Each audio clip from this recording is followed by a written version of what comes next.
Hello everybody, welcome back. Jiu-Jitsu 2000 here today. I'm back with an interesting video for you. Today I want to talk about Alone Season 2, and I want to briefly talk about the cast. So I have a piece of paper here. I have the names of the cast members, and I also have little screenshots on my phone of their description of their bio. So I just want to kind of briefly introduce them. I'm going to be reading some information to you guys, and I want to talk about the cast, and then I'm going to talk a little bit about the first episode of Season 2. I really liked the show. It was really cool. On Season 1, there was a fella there, Mitch. He was on there, and I didn't really know him. I never met him personally or anything like that, but I subscribed to his channel for a long time. And on Season 2 here, there's another fellow that I'm subscribed to, and that's Larry Roberts. So we'll start with him. He's the first contestant on this Season 2 of Alone. Now I'm going to read his bio from the History Channel. It says, Larry grew up loving the outdoors and married his sweetheart at the age of 18. They raised 2 children together, and now he'd like to move his focus back to the wilderness, according to history. Now, Larry was, for some of you who've been following my channel for a while, you'll probably know that last year I tried to go put my entry in to go on Survivor Man. But being the fact that I live in Arizona, and I don't know why it was, but the fact that I lived in Arizona, something to do with the rules. If you were from Quebec, Canada, Guam, or Arizona, you didn't qualify to go on the show Survivor Man with Les Stroud.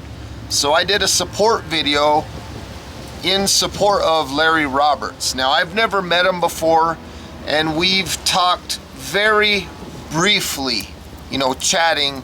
I'll comment on his vid or something like that, and he'll respond back or something like that. But other than that, I don't really know him. I just like the guy, and I think he's pretty cool. So the second person I'll talk about is Mike Lowe. Well, let me talk about Mike Lowe. Mike Lowe spent much of his life teaching survival skills. He was a SEER instructor for the U.S. Air Force, according to his history bio. He has his own rescue training program called Wilderness Way Adventures. Now, for those of you who don't understand what SEER is, that's survival, evasion, resistance, and escape training. And that's a pretty big military thing. So he's the second one. The third one is Randy Champagne. Now, Randy says right here, growing up, Randy would often go bow hunting with his family and found a love of archery within himself. According to his history bio, he spends much of his time between Arizona and Utah teaching wilderness survival courses. Okay. The fourth contestant is Nicole Ape Liam. I don't know if I'm saying that right, but Nicole, according to her bio on the History Channel, she got her master's degree in biology and went on to become a warden with the U.S. Peace Corps. She began researching lions in Africa and learned all about the wild out there. She was actually diagnosed with multiple sclerosis in 2000. Okay, so let's talk about number 5. Let's talk about David McIntyre. My apology for the background noise. There's a train moving around. Number 5 is David McIntyre. He's a post-apocalyptic fiction writer who's traveled across the globe exploring the wilderness. According to his bio on the History Channel, he's put his survival skills to the test in areas including the Appalachian Forest, Alaska, Brazil, the Atlantic rainforest, and tropical alpine ecosystems. So that's David McIntyre. And number 6 is Mary Kate Green. She grew up living off-grid on Government Mountain in Montana with her family. She later then became a firefighter for the Tahoe National Forest. She currently lives in Alaska, where she works as a fitness trainer. So number 7, Justin Vitito. I don't know if I'm saying that right. This is number 7. He's a soldier who served his country in the National Guard before moving on to become an infantryman in the U.S. Army. And while in the Army, he served 3 tours in Iraq and 1 tour in Afghanistan. According to his bio, he has instructed at the U.S. Army Sniper School and Long Range Marksman course. Number 8 is Desmond White, fellow Arizonan.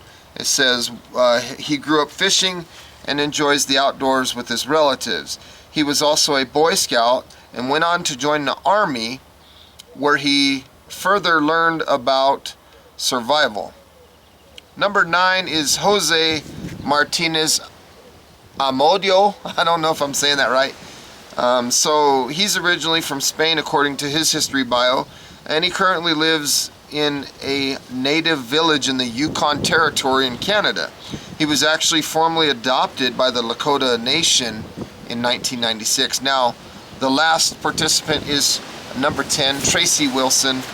She hails from a military family that was originally stationed overseas, and according to her history bio, she grew up living all over the United States, and she found comfort in the outdoors. Now, that's a little brief introduction to the contestants on the show, and now I'd like to talk about my thoughts on the very first episode of Season 2 of Alone. So the first thing I noticed was we saw Larry Roberts, we saw Mary Kate Green, we saw Desmond White, and we saw Traceywilson. So we saw those 4 people in the first episode. Now, if there was more people in the episode and I missed it, my apology, but I think that was the only 4 that I saw. Traceywilson looked like she might have had an encounter or 2, maybe a visual encounter with some bears. I don't know how close they got or anything like that. It looked like, from what I could tell, that the very first day they got a lot of rain. They were basically getting off the boat, finding their spots. They were setting up their shelter and making their fires and stuff like that. Now, Mary Kate Green, I like her. She was interesting. Seemed like to me she got rained on pretty good, and it got her down sleeping bag wet. And I'll tell you what, when that happens to you in a survival situation, that is one of the most demoralizing things that can happen to you. And she handled it very well. I suspect that Mary Kate Green has a lot of mental toughness under the hood that we're not seeing yet. She seems like, because she bounced right back from something like that and didn't really get too flustered or anything like that. Now, Desmond White, the third one that we saw in the first episode of Season 2, he, in my opinion, and I'm not here to judge anybody because I'm not out there, you know, I'm sitting on my couch watching them do this thing in real life. So I got to give them all the credit in the world, because they're doing something that I haven't done yet. So I'm not here to judge, I'm not here to condone anybody or nothing like that. But Desmond, my interpretation of him was, in my humble opinion, I think that his ego got pretty high. You know, it showed him leaving his family, and he was talking about, yeah, if there's a bear encounter, you better come rescue the bears. You know, and I thought, man, you got to be humble, dude. And you know, and when he got started, he was looking around and he found a lot of bear scat in his area, and a lot of it was fresh. There was a lot of bear activity and signs that he saw. And personally, I get the feeling that that scared him. I think that might have broke him mentally, because he quit on day 1. He didn't even make the first night. And I'm not knocking the guy. I'm just saying, you know, he's over there, and I think it wasn't what he thought it was going to be. You know, I think he thought the show was going to be a lot easier, and I don't think he was honest enough with himself about being able to handle that situation or not. And I'm not knocking the guy. I'm not here to judge anybody, because they're doing something out there that I haven't even done yet. But I liked the guy. I thought he was cool. But I was just very surprised that he quit that soon. I would have personally, as a viewer of the show, personally, I would have liked to have seen him at least unpack his gear, or maybe at least have one night, you know. But sometimes when you get in a situation like that, it really knocks a person down mentally. And we'll see how I do if I ever get out in that show, you know. Someday maybe that'll happen. Someday maybe you'll see me out there. Now let's talk about Larry Roberts. I like this guy, man. I really do. I like this guy. I showed a lot of support for him last year. He's one of the few guys that I can actually say that I have a tiny connection to. I rooted for this guy. I'm pulling for him. I know that he has a lot of great wilderness skills. I know he's a student of Dave Canterbury in the Pathfinder system. So he puts out a lot of great content on his channel where he's demonstrating skills and stuff like that. So I'm expecting big things out of Larry Roberts. Now, one thing that I'm gonna say that was a knock on him, and Larry, if you're watching, my apology ahead of time. I'm not judging you, but one thing that surprised me coming from him was he got flustered early on. I know it was raining and stuff, but he got frustrated, and I'm curious. I just honestly thought that he had more under the hood than that. And I'm not knocking the guy. I love the guy. But I just thought, man, he's already flustered. That to me, that puts out a little bit of concern. I'm like, wow, I'm not saying he's not going to make it. I'm pulling for him. I think he's going to do great.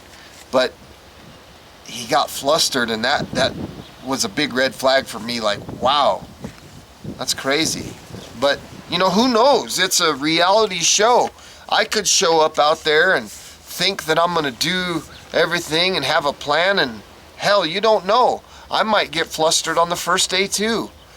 I think that he's got a lot of wilderness skill under the right people.